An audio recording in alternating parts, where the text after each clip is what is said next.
This last video is going to talk about the difference between direct variation and inverse variation in an equation. We have written linear equations before in the form of y equals mx plus b. This is slope-intercept form of a linear equation where m is my slope and b is my y-intercept. For a direct variation, it's written a little bit differently as y equals mx. M is my slope.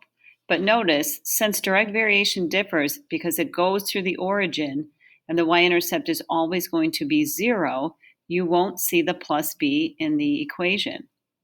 You also might find that it's written as y equals kx. K and m are the same thing. K stands for constant. M is slope. They are both represent the constant rate of change. So if you see it written as kx, has the same meaning as when we have written it with an M. Now, inverse variation is written a little bit differently. It's written in the form of y equals k over x. K, again, is my constant.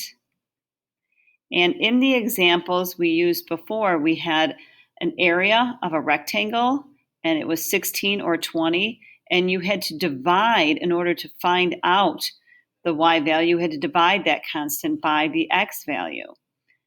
Now, when we've had a table of values of x and y values, we can multiply straight across. And that number that's the same for each ordered pair when you multiply them is your constant. So you may see x times y equals k,